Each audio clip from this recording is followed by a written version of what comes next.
you guys, welcome back to the third episode of Black Spark Cafe Podcast. We appreciate you guys for joining us on this episode. So if you guys were not here last week, we basically had a panel of men, and they talked about all things concerning what it's like to be a father, raising children, whether it's sons or daughters. They gave their different perspectives, and as you can see today, we have our ladies panel, so you guys can have a point of view from the women's side.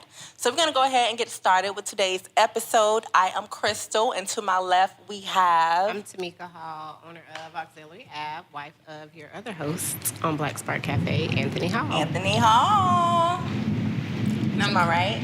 I'm Hendrix Monet. I have a podcast called Shit Talk No Fragrance. Check me out when you get a chance. Hey, y'all, please check out her podcast. It is super awesome. So let's go ahead and get started, ladies. First of all, tell me, how have y'all's day been so far? What's been going on? What's new? New? Well, you don't know me, so everything is new. Today was the day. I work my 9 to 5. I own a business.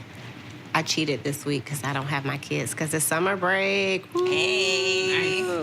So I got up. I went to work. I had a great day at work. I took some me time, and now I am enjoying the rest of my evening with you lovely ladies. Okay. Cool. Nice.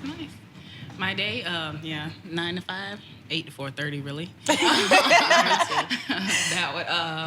had a little issue in between, but we're good. We're rocking. I'm good. So it's been an alright day. You ready to record, girl? Yes. We ready. Cool. As far as me, same thing. I do have a 9 to 5. Today has been really, really chill for me. I haven't really I've done a little bit of work, but not a lot. Y'all don't judge me. But today it's been a very good day. It's been a very chill day for me. All right, so y'all, let's go ahead and get started. As a mother, talk to me about your experience when you first have a child and you're coming home from the hospital. What is that experience like? Because I think a lot of times people, especially men, or even people like myself who don't have children, we don't understand what it's like as a mother when you're losing sleep, when you're trying to figure out how this new child is in this earth, and you're trying to figure out how they work and who they are. So tell us a little bit about your experience of what it's like as soon as you bring that child home. Oh, yeah. So I would say I determined it was a gift and a shift. We are going to coin that. Hashtag a gift and a shift. Come on, somebody. It starts day one. Realize it or not, you immediately kind of put yourself to the back burner and you put your child to the forefront. You want to make sure that they are healthy, whether it's during your pregnancy, whether it's after. You want to make sure they want for nothing, they need for nothing. And oftentimes we make sacrifices that you would not think is a sacrifice. But 5 minutes to stop at the corner store because it takes so long to get your child out the car, to go back in, to pay for whatever you want. A stick of gum, what usually took 3 to 5 minutes pre-baby, becomes a 10 to 15 to 20-minute ordeal after a kid, between car seat, getting in, getting out. So time, energy, effort, at any point in time, you're giving all of that to one small human being or multiple human beings as it goes. And there are just things you don't necessarily realize prior to. But after, again, I said it's a gift and a shift. You adjust and appreciate the child that you have or the children that you have and make the best of it. Oh, come on, somebody. Let's say it again. A gift. A gift and a shift. And a shift. Come on, somebody. Hashtag. Okay. With me, my son, I had a C-section, so I went home to my mom's house. I brought him home to my mom's house because she had to help me out. Couldn't really do too much, but breastfed. So every 2 hours, I had to feed him. I wasn't sleeping at all. When I thought I was going to get a nap, it was time to pump, and then he's right back up like, "Mommy, where's the boob? Give me the milk." So I wasn't sleeping too much. So, and then it also got to the point where he cried, and it was like I could not stop him from crying, and he wanted my mom. So for a moment, I was like, my baby doesn't love me. He doesn't like me. Oh. What's going on? My parents and my mom and her friends were like, "Is this postpartum? Watch her and make sure she's good." But it wasn't. It was just like I was freaking out. I'm trying to get used to being a parent. But what I really learned is what my mom has always said. Like, mama's gonna do what mama's got to do to take care of that baby, make sure that baby's good at all times. And that's basically what my life has been with my child. Like, he's good, Walking Dead here, but he's good. Sure, I still don't Completely sleep, understand. but he's good. So it's been an adjustment, but it's been a fun one. That's super dope that y'all have these little babies. I ain't there yet. One day, though. One day. So my next question for you ladies is, how do you balance being a mom, being a wife, being a girlfriend, being an entrepreneur, and you just getting back out there? What is the secret, or is there even a formula for it? Last year, I started every Tuesday going to a poetry show called Commentary. Taking that moment because I'm big on poetry. And on the weekends that he goes with his dad, I try to do something for me, So, and I started dating last year, I believe, Ooh, who you been dating, girl? See, we're not going to even talk about it on here. Nobody. I'm single right now. Can I get a syllable? Started dating. No. We're not going to get him no airtime. No, but started trying to get back on that dating scene. It's and I usually only do stuff when I don't have my son. I don't really because I feel like that is my time. So I haven't really done anything with him and someone else. So usually when he's away from me, that's my balance, which is only 8 days a month, which is not that good. So yeah. I have both sides of the coin. When I said that's a loaded question, because I don't know that I balance any of them. At any given point, one of the plates is going to fall. It might not shatter, but it's going to hit the ground. But all in all, I have a good support system around me. I remember to put myself, or I'm remembering now to put myself back in the forefront at some point and take care of self and be self-aware. And because we do so much as, whether it be mom, if you don't add anything else, if you add that to the top, woman first, that's enough. Then you add mom, then you add wife. Eventually, you start to get heavy. You forget. Forget who you are, or you manipulate yourself and maneuver so that no plates do fall. And eventually, who's the person holding the plates? So I think the balance is making sure that I know who I am, or I'm comfortable in my skin, or if I can't do something, being okay with myself and going to whoever to say, listen, I can't do this right now. This isn't going to work. I can't do it today. Let's schedule for tomorrow. Or, I worked really hard these last 3 days. I'm going to take 10 minutes. Kids, give me 10 minutes. Me and my son did that at dinner. I always sacrifice my jacket, which I said I will not do anymore whenever we go out to eat. I always give a kid, so I'm freezing. I'm always cold. This time, he forgot his jacket, because the new rule is you don't take your jacket, you're just cold. He forgot his. I said, I will give you my jacket for 10 minutes when we get home. You can have it for the rest of the time that we're here, but when we get in the house after dinner, for 10 minutes, let me have just 10 minutes. No mommy I need, no mommy this, no none of that. He said, he sat and thought about it. Try that. It was 10 minutes. I can do that. And he gave me my 10 minutes. And he got the jacket. So just remembering self, I think, makes it easier to balance. Doesn't hurt to have a really good support system. Shouts out to Anthony. Anthony. Super cute. All right, you guys, ladies. So my next question is, tell me, what is it like being a mother and raising either, whether you have sons or daughters? What does the mind of a woman look like? What are you guys thinking when you're raising your children right now? With the state of the world today, I actually have some earrings that I should have put on. They say Black Lives Matter. It's tough because I have a son. So even I'm not saying that women don't go through issues, because they do, but personally I see more news about Black men, how they're treated by cops and neighborhood watchmen. So it's a little tough, because I don't want my son to be afraid of the police. But at the same time, I'm going to have to raise him to know that, okay, based off of everything that's going on right now, they're not really, you know what I'm saying, your friends, pretty much. If you call them in a situation, they're probably going to look at you like you're the guilty party before they even assess the situation. You're automatically going to be like, you're basically, as a Black man with Black skin, you're guilty. So it's hard trying to raise my child in this situation, and it's hard knowing that it's not even just men, it's kids, Tamir Rice, that have issues. So me thinking, okay, my son, if he goes to a park with a little toy gun, he could end up dead because this cop felt threatened by a little water gun. You know what I'm saying? So it's tough. It's not just saying, hey, when you get older, you're gonna have these issues. No, as a kid, you can have these issues. And he's 5 right now, so hard.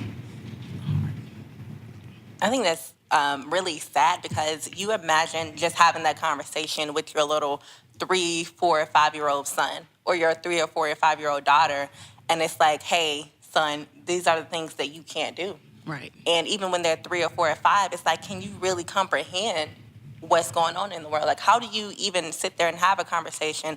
How does this child understand, like, hey, mom, like, am I not normal? Like, am I not like the rest of my friends? Right. They can't even comprehend that. So the fact that you have to have a conversation with them about that. And like I said, I don't have any children, but I just can't imagine having that conversation with them at such an early age. Like, you're literally preparing them for the worst. And it's not, like you said, years down the line. It's right now. This is a right now world that we live in. Right. And it's not like you're saying, okay, well, if you do this, you won't be bothered, because it doesn't matter. You can be walking down the street. You can, okay, the officer say, put your hands up or sit over here. It does not matter. There's nothing that we really can say to you to say, if you do this, they won't bother you.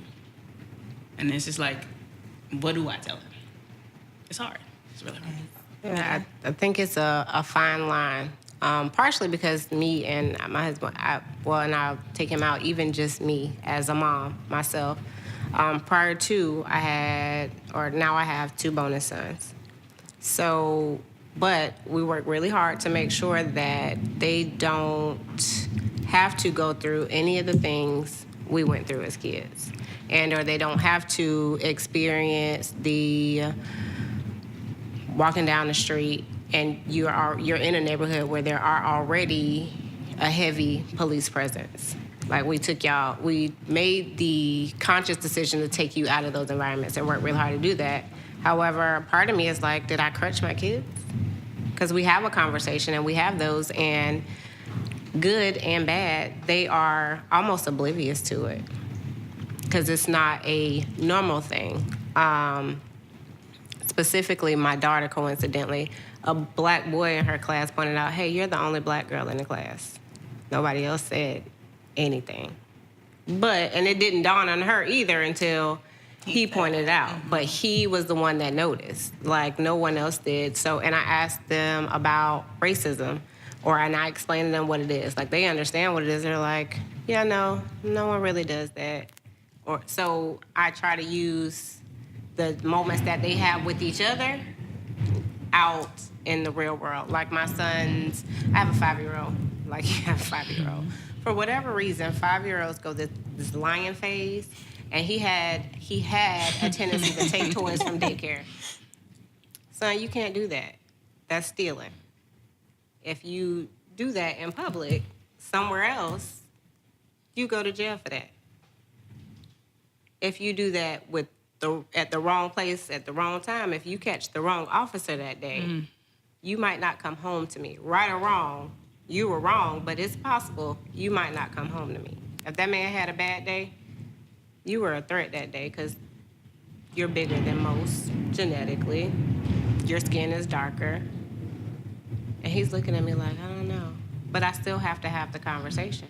Like, it's a conversation to be had. Putting your hands on people. He's 5. Kids don't understand. Son, you can't do that. Like, I get it. That's your way to express your anger. However, if you come in a situation and the police come, even if you're defending yourself, it's likely that you're going to be seen as the aggressor. You were defending yourself.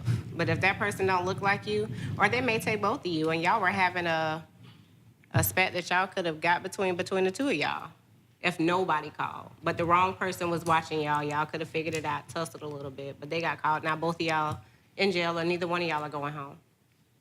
Like, it's a difficult conversation to have, especially when they don't necessarily even have the perspective. Like, right, or the mind to comprehend things like that.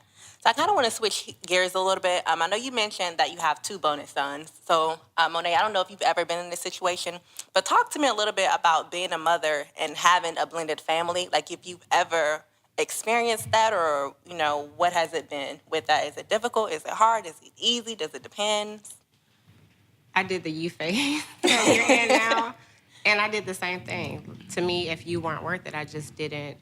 There was no sense in me bringing you around my child if you were not going to be a staple for me as a mother. Right. If you're not going to be an active participant in this process, then be that as it may, there's no reason for you guys to meet. Eventually, once that time came, they did. But that's a tricky question. It's not easy. Nothing about it is easy, but my sons are my sons. I don't care who you are. I don't care where you stand. But if it comes to those two, just as the daughter that I birthed out of my womb, we will have the same problems. And I think anyone in a blended situation, I try to stay in my lane because I'm not their mothers.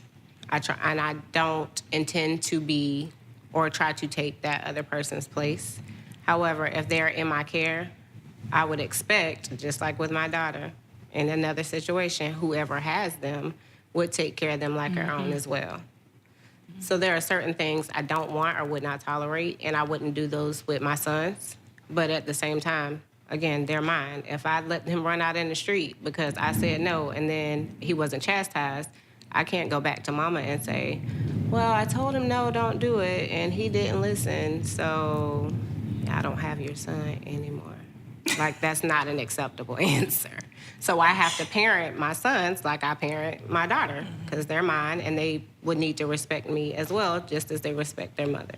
I'm not their mother, but I care for them just as much, and I think they know it. I hope they know it. I'm sure they do. Lovely mother. Aw, don't about make me you? blush.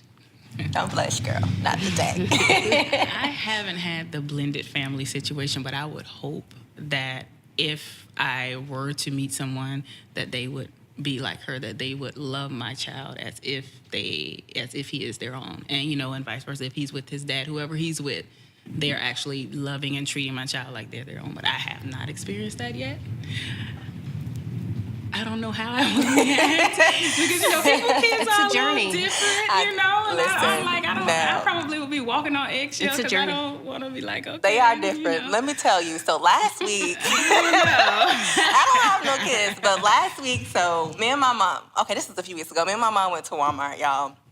And it was like two little boys, probably like around 5 or 6. They're running around Walmart parking lot, like throwing water on cars. Okay. They're like hitting people's cars and running around in traffic. And my mom is like, excuse me, y'all, can y'all like go sit down somewhere? Can y'all like go in Walmart where your mom is? They started cussing her out, like, you ain't my mama. I don't care, blah, blah, blah, blah. And I looked. I'm like, you know what? Because she's not his mom, she can't do anything about it. But let me tell you, I was about to jack that little boy up.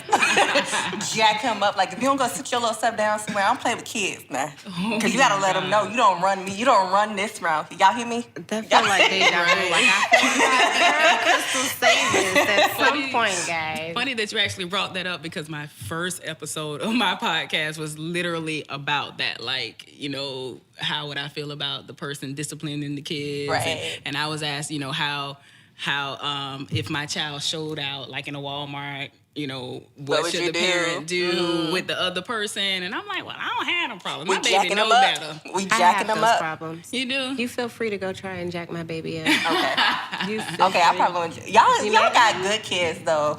So y'all kids are good. I'm talking about the ones We right here taught them well. cussing out thankfully. people. See? you know? Yeah. So, no, my baby's not going to be running around the parking lot, throwing water on people, cussing out people. You not my mama, you not my dad. No. It's like, no. Mm-mm. I probably would have been looking at them, too, like, what in the... It's gonna be a What's going beating on? ministry around here. Can you hear me? I'm just beating kidding. Oh, Just kidding. I'm just glad kidding. you're not my mama. Shout out to my guy, baby. I ain't gonna hit you, boo, I promise. All right, y'all. So since we're talking about this, I want to get into baby mama drama. So I don't know if y'all have ever dated somebody, or if you're experiencing that now. But I don't know if have you guys heard of Jada Pinkett's Red Table Talk? I love that talk. I love it, Yes, right? yes. And I don't know if you guys remember the very first episode when she sat down with Will Smith's ex-wife. And they had a conversation, like they really broke that stigma of this is what it's like to be in a family, with the blended family and not to have any negativity towards the other woman. So let me ask you guys this. Do you have any baby mama drama? And if so, how do you feel like you can break that stigma when it comes to that? You want me to go first? You see how she looking? Please. I did. When I met my son's dad, he already had another kid. And that was a lot of drama because she was like, hey, who are you? Don't be around my child. I'm like, I ain't even met your child. What are you talking about? But so that had a lot of drama. We're good now. But currently, I might have a little bit, I might actually have a little bit. I try not to have it. I try to be peaceful, but it's hard when you're getting that extra from the other parent for like absolutely no reason. So how do I handle it? I just don't respond to messages and stuff no more. I'm like, okay, I'm gonna let you act up by yourself because you are not about to disturb my peace. It's not gonna happen. Amen. And he has his situation, his wife, now we know. But, and I don't even communicate with her. I've never actually met the girl, none of that. But I'm just like, you're not going to bring any drama my way. I'm a very peaceful person. So it's like, if you want to bring it my way, you're on ignore. Immediately. I'm not doing it. That's it. I concur. Mine's a bit different. And I think it also depends on how you define drama, just because as a people in general, we have growing pains. Mm-hmm. And no woman wants to see her child with somebody else that's not their mother, period.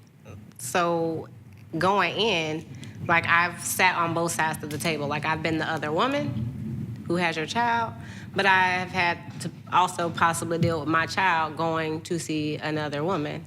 So it's like, okay, I don't know you. You don't know my child. I'm not even sure how long you're going to be here. If I'm hesitant about who I bring around, why are you here? So there's automatically a friction. I don't have what I would call drama. There have been instances, but not like actual drama. And I feel like that comes into play with the other person, whoever the actual parent is. So if you are the parent, so when my sons are with me, I try not to facilitate conversations or whatever. Or if there is an issue, I need you to go handle that, sir. I'm a big girl. I can handle it myself. However, out of respect, whatever the situation may be, and or don't talk to me crazy, I'm going to need you to tell her or them that this will not. And I think so long as both parties are on one accord and y'all put up the same good front, then it would reduce the friction. But if you have somebody who's not on your side, or you have a baby daddy or a baby mama that's stuck in the middle of two people that's going at it, eventually the person in the middle just clunk out, which means more drama because you left the other two people to go back and forth. And I'm with you. I don't really have the patience for the back and forth. I don't. With my situation, I'm not like you. I'm not saying, hey, you go handle that. Because, at first, with the other mom, it was like, okay, I haven't even met your child. Can you tell her to keep it over? And I told her, okay, keep that with him because I don't know. But it got to the point where it was like, okay, you want a response? I'm going to give you a response. Because he was not dealing with it. I was like, okay, I'm still being contacted. I mean, Twitter, Facebook, Instagram, all of my stuff was found. I'm still, okay, well, now I'm going to make you cry. So I was like, okay, I tried to stay out of it. Let y'all deal with your situation. But if you're going to keep coming at me, I'm going to handle the situation if he's not. No, I agree. But that's how I say whenever I was introduced, I was clearly line in the sand. This is Mika. Mm-hmm. This is my girlfriend. And if y'all met Anthony, he doesn't really leave room for any foolishness. So it was made very clear. This is who it is. This is what it's going to be. She will be around the children. I have both of their phone numbers. They have mine.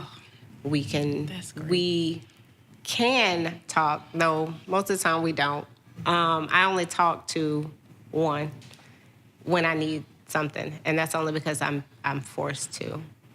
Oh, that's beautiful though. But you have Anthony. That's that grown man. It's like, okay, I'm not going. That's how I'm forced to talk to them. I'm forced to talk to them. I don't have that. I would love to have that. And you spoke of the Red Talk table, and that episode was so it hit home. It was powerful, wasn't It it? hit home for me because of what I deal with, and I would love nothing more than to have that type of relationship with my son's dad and his now wife. Now I know of wife, and but I don't get that. It's like he purposely tries to keep us apart. I don't know what the motive is, keeps me from knowing her, but I would love nothing more than to know that my child is being loved the way that Will's ex-wife said that she knew that Jada loves Trey.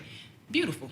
Can I have that, please? Can I have me, a Russell and Sierra situation? Where maybe it's I think love? that's a stigma too. Like, right? People play it as angry baby mamas. No. Like you get that title, or baby mama. For whatever reason, baby mama has this negative stigma. It does. I am that child's mother. That's a baby. I'm a mama. Right. Like but it has like a negative stigma, and I think people are not used to, or not people in our community in general are not used to moving in those situations. Like Sad.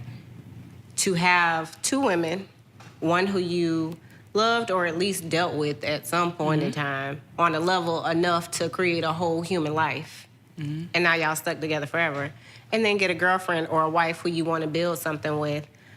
I don't know if in theory, I don't know if they should ever meet. Like, 2 point places of your life, but there is a child involved. And I think because people were not shown healthy relationships where that works, maybe they don't understand. Like, even in the charade and Jada, I was like, hallelujah, praise the Lord. I completely understand. But they also said that it was not all great, and it's not. I've had my run-ins.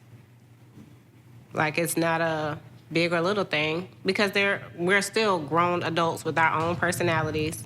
I'm trying to tell you what I'm gonna do with your kid. You trying to tell me what you finna do with your kid. So we bump heads, as that would be. But I think the best part about that conversation to me was it was honest. Like, she was on the phone and she was like, I called and I cussed you out, and I said, and you hung up in my face. Right. And she was like, I needed that. I mean, it's not going to be all roses and golden and rainbows and sparkles, but so long as both people make the effort, or both women on the outside, I feel like, make the effort with the man in the middle, or however your situation works. So long as the outside parties make the effort, then I think eventually it'll work out. I don't know that it'll start that way. But then again, I don't like most people. I always joke and I say, well, they wouldn't like me. Why would they like me? They had you. They appreciated you enough at the time, and y'all had kids. So why would they like me as the other woman coming in getting whatever you had? I'm like, girl, high five. You got him. You dealing with that? Girl, you go ahead. How was that? You got it, sis. You got I ain't it. got to worry about him no more. I also girl. feel like people often attach kids, because we are women, we're loving creatures, but other women assume that there is still a love and a connection. And I've been guilty of this, and I will say this. And I would assume that, because as a woman, for me, which is really odd because I have no actual love connection to my daughter's father anymore. But for me, I'm still like, as a woman, I mean, she had something at some point. Like, I have those insecure moments where it's like, well, I mean, are y'all gonna get back together? Like, I don't think that now, but I think in the beginning that was like a thing for me. Like, well, I mean, y'all did have a child together. Or a woman who, and you can tell me whether or not, or no on that one, Crystal, a woman who doesn't have kids, and then a man who has kids with somebody else, like how they feel about that particular relationship. Yeah. Well, I will say this. So, I do kind of like somebody. We ain't go name names. I'm trying to get you. We not gonna name names, but Syllables. so he does. Give me a syllable. So he he does have a child, you know.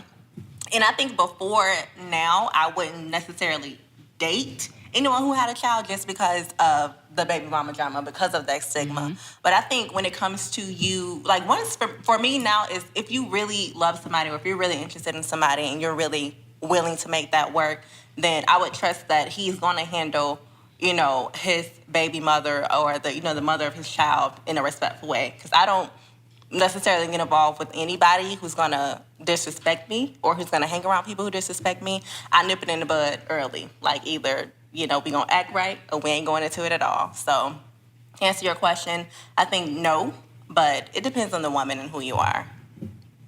Okay. Fair enough. So this does bring me to my next question.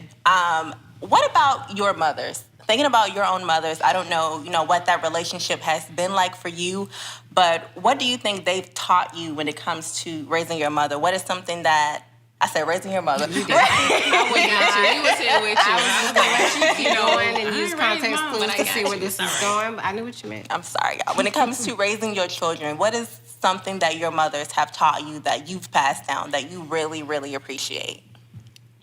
Oh man, I got to think about that. What has my mom taught me that I really, really appreciate that I passed down? Mm-hmm. I don't know if I've passed down anything as of yet to my son from my mom. Not yet. I think if anything, once he gets a little bit older, it'll be me passing down. You take care of you, handle your business. Don't, wait on nobody else to do it. Don't look for no handouts and all of that. This is your business. You need to do it. That's what I learned from my mom. No, but I don't know yet. It's a good question, though. I have a laundry list. Your One of list them, out there. however, I will definitely say is time. Like making sure that my children know that they are loved.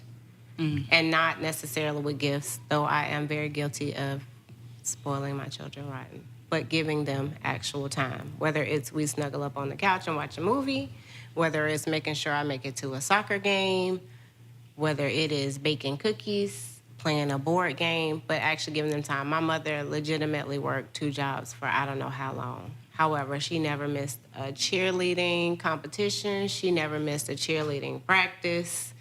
She never missed a track practice, a softball practice, a basketball practice. It was a list. We had a lot. We ran her ragged. And all that she did, her 2 jobs, also why I'm learning to put myself back first. She taught me that too. But time. Letting them know that I am there for them. Having an open ear. Even if it's something small, petty. To me, it's something to them. They stub their toe. I'm not going to blow it up. That's just not me. Like, oh, my God, your whole toe, what are we going to do? Like, no. But, I make sure I clean it up. They get a Band-Aid. Or even my son. With my son, my 5-year-old, it's a gift, and I cursed myself. But he will come and like, Mommy, my nails. But I trim his nails. But he will come to me like, okay, they're too long now. Like, I need you. So even little things as small as clipping his nails, for him, that's a lot. And I don't know that somebody else does that for him. But I do, and he values that. So that means a lot to me. Even if it's just that 3 minutes that he sits on my lap and I clip them. And even now, he's gone so far as to say, oh, wait, you forgot my toes. So I don't know how I feel about this. Like, I created a small issue for myself, but that's our time. That's one of the little things we get. Because we have a lot to do. That's so sugar. You got me thinking now. Like, what have I done with my mom? Okay.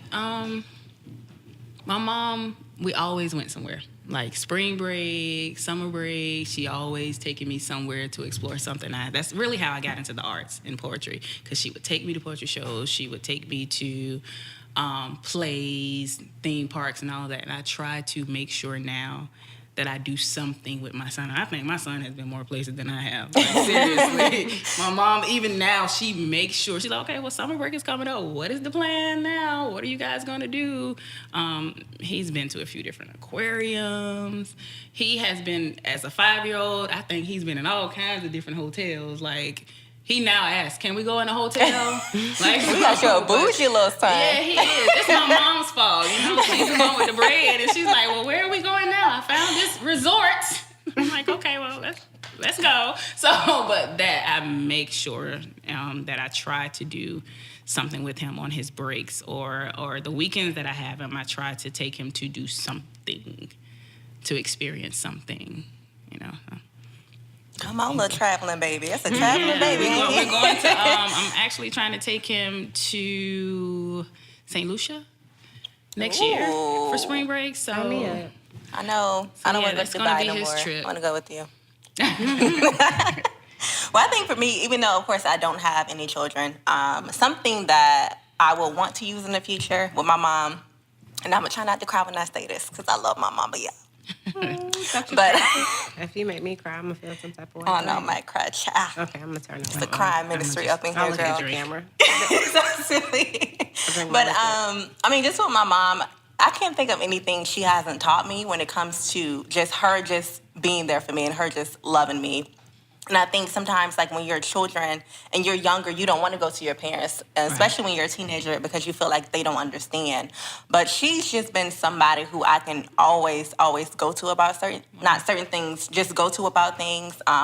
She never judged me. Y'all, I used to be real bad. Like, I used to get referrals. I used to kick teachers and kick kids. I don't believe it. Girl, you said Sister Crystal? Yes, girl. Sister Crystal was out here wilding out in these put out your streets. whole government. It's okay. Crystal Austin. Find me on Facebook. But she's just always been like that non-judgmental mother, like the mother you literally dream about. So she's just encouraged me to love my children unconditionally, regardless, not judge them. And I think I want to be that cool mom that's like, you know what? If you want to have sex, if you want to go take a drink, if you want to smoke weed, whatever you want to do, like, come to me, okay? Because I got your back. I'm not going to endorse it, but come to me first, because I don't ever want my child to keep something away from me. Right. You know, I want to be like that cool mom, like, hey, we're going over your house. The whole, community, all the kids in the neighborhood, they might be at Auntie Crystal's house, But once a week, though, just once a week, not all the time. You're gonna be Auntie Crystal when they come, right? Not Sister Austin. Just checking. I can be sis, but Be sis. We gonna be Happy sis. medium, because I need you to cut the foolishness. Okay. Be sis. and that works for me, I can do that. Okay, so my next question, we're going to get a little, I don't want to say a little freaky, but we're going to get a little spicy real quick. Wait, So where did this come from? as a mother, how do you keep it spicy, whether you're married or whatever? How do you keep it spicy if you're a mom? What does that look like? So the whole mom thing, like, not throw it out the window, but I am still a woman. Come on, somebody. Like, it's a title. It is one of the many plates that I hold. Again, that often may fall, may not break, but it may drop. So, I mean, I think we forget that as women, as moms. We live on these titles, mom, business owner. I'm still a woman at the end of the day. I still have all of the same things, though my hair may be in a messy bun and I have on glasses and sweats, and I didn't brush my teeth as soon as I got up, and I waited about 3 hours. But under all of that, I still have all the same parts that my significant other fell in love with. So I have to remind myself and him sometimes. So when it's 2 o'clock in the morning. I can't give you the details. I don't. So when it's 2 o'clock in the morning and remember- y'all kids are knocking on the door like, Mommy, do y'all be like, if you my know kids what? are up at 2 o'clock in the morning, we have other troubles. So Why y'all are just you all y'all up just stop at 2 and be like, o'clock in the y'all just morning? stop, right? Listen, ask your mama what they did. You just get quiet. You make no noise. They will assume you are asleep, and they will eventually go back to bed. So they don't just keep Again, knocking. so long as no one is sick. So long as no one is sick, crying, upset, they are not there at 2 o'clock in the morning. Now, if you would have said 9 a.m. on a Saturday morning, which they are infamous for, yeah. Anthony calls them CBs. Y'all can figure out what that is. Then they are relentless. And then again, we just ignore them. They are self-sufficient now. They can fix their breakfast. And then we make sure that they've eaten once we wake up. Cool. But we have 3. So it's, got to get in what you get in. What you get in. Just remember that part. Just remember that you're still a woman under there when that time comes around. Just remember.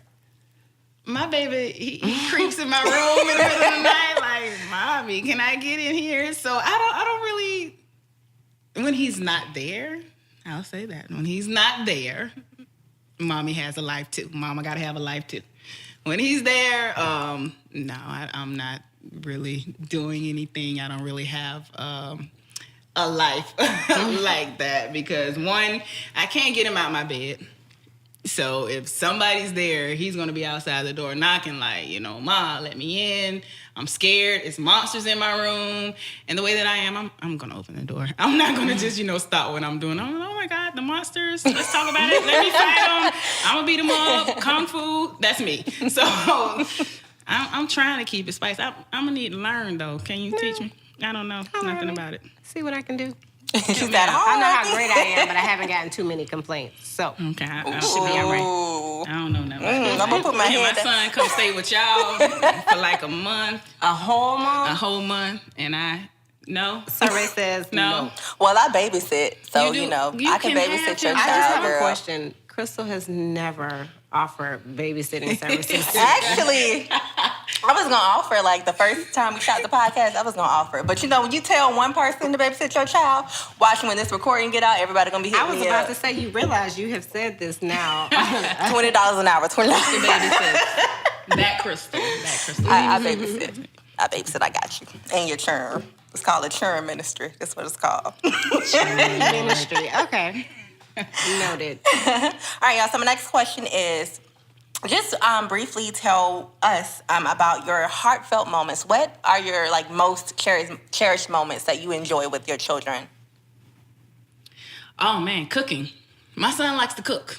He likes to pull up different YouTube videos, and he's like, Ma, I want to try that recipe. So I take my behind to the store, and I get all of the ingredients, and we stand in the kitchen. He's on his little blue chair, and I let him do it. That is the best thing ever because I like to cook. I like to bake. So to see my baby get into it, it's the best. And he's a painter. So painting Got your little with him, artistic little fun girl. He's serious. So he likes to paint. Those moments where I sit down with him and we paint are the best. You should see the way he draws his son. I don't know where he got that from.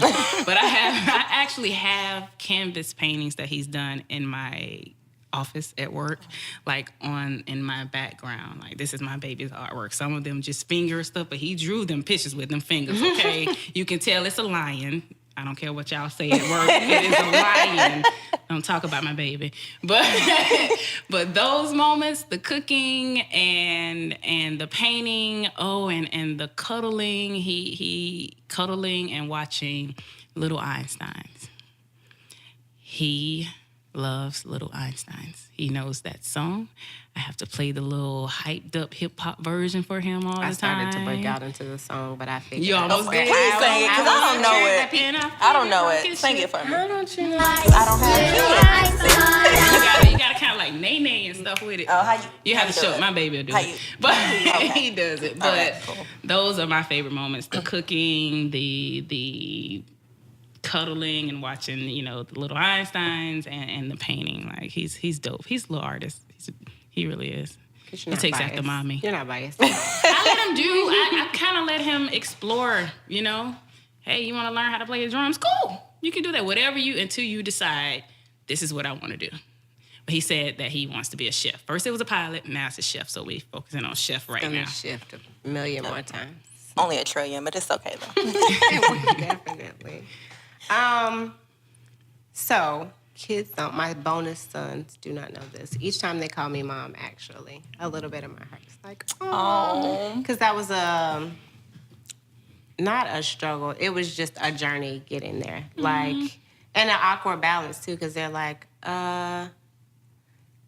trying to slide it in there, when to say it, when not to say it, can I say it, don't say it. I'm sure they went home at some point and they were like, that's not your mama. I'm sure. Now, they don't care. We can both be in the same place and depending on we both turn it around. It is what it is. My son calls me mom and he calls his mom a form of that. So it's a little different. But each time they call me that, just because I feel like I earned it with them. By default, they didn't come out and I'm automatically your mom. I feel like I had to earn it with them. So each time they do that, and I said I cut my son's toenails. So that's time. My daughter she likes to color and draw. And I try to spend a lot of time with it's so many moments. My daughter loves movie night. So a day where it's raining, we can't go anywhere because we're usually doing something or one of us is working. Popcorn on the couch with some movies and some hot chocolate, even if it's 85 degrees outside, which is my daughter. She'll do that. And my middle son loves video games. So though I may complain outwardly when we do it, I always get sucked in and have a great time. But he'll make us sit there for several hours. That's so cute. At a time. I don't like those video game moments because my son, he don't listen. I be like, break the box. He just be like, I'm just going to do what I want. You know what? Just turn the game off. I'm frustrated because I'm a gamer. And I'm Because like, mine breaks all the boxes and leaves nothing else for anybody. And he takes your coins and he runs off. And you're like, wait, we are still on the mission. And he's left already. dang, you just left out there to die, huh? Jacked up. He will literally leave. I can't get back to you. Somebody else go save mommy. No. Literally. It's actual word. Them video game moments. Huh? Child, listen, I don't even play with do them. something else, please. You're not playing it right. All right, ladies. So my absolute last question is, what is one thing that you would want your children to take away? Of course, as a mother, you're literally raising them so that they can go out in the world on their own, so that they can ultimately be their own person. So what is one thing that you want your children to take away from your parenting? Just one. Or several. There are several phrases that are coined in my house. Say what you mean and mean what you say. So be very deliberate with your words. Like if you want something, ask. Don't say, oh, I'm thirsty. Okay. If you would like something to drink, ask for something to drink. Mm-hmm. If you do not like a situation, you could and my mom thought, you can tell anybody anything you want. It's not what you say, it's how you say it. I can tell you I don't appreciate the way you're treating me without being loud or angry. Or if I make you happy. If somebody makes you happy, you should tell them. But mean what you say and say what you mean. Don't send the mixed signals. And golden rule, treat people how you want to be treated. Even if somebody wrongs you, I like to say karma will take care of them. Like, never go above and beyond and help somebody twice. You try to help somebody 2 times. Anything after that, you've overextended yourself and you go crazy with that person doing whatever they want to do. So I tell you one time for me, I tell you one time for you, and after that, you're on your own. So that way, your brother's doing something they're not supposed to do, and I'm just use that because that's how hey, don't do that, you're going to get in trouble. Second time I told you so I don't get in trouble. Hey, don't do that because we going to get in trouble. Do it again. Hey, bro, you're on your own. Sorry. But other than that, I would hope they take those things and just to know that I love them always. Oh, that's so sugar. I think what I would want my son to know is that it's okay to cry. I think a lot of men, especially black men, feel like they're not allowed to cry or express their emotions and get it out. If you feel like you got to cry, we're going to chill afterwards, you know? But if you want to cry and, okay, this is bothering me, get all of that out. I let him cry. Do whatever. I'm not saying, oh, you're too big, you're a boy, you don't need... Go ahead and cry because I don't want him to be older and he doesn't know how to express his emotions or he's afraid to because he might be considered less than a man. Also, it's okay to be you. Like, I had to learn myself, be me, how to be me. And I'm trying to make sure that my son understands that it's okay to be him. Whatever you want to do in life, do it. Don't worry about whoever got something to say. If you want to go do this, okay, do that. Rock with that. Don't create your life or build your life based off of if someone else approves, which is why I let him do whatever he decides he wants to be into that day. Let's do it. So that's it. And mommy loves you, boo. RJ, I love you, boo. Y'all so cute. All right, ladies, thank you so much for joining us on this panel. It has been super awesome. Thank you, audience, for joining us today. Thank you again. This has been our 3rd episode of the Black Spark Cafe. Please don't forget to subscribe to our channel and also follow us on Facebook, Instagram, and Twitter at Emerging Black. Until next week, have a good week, y'all. Bye. Peace. Bye.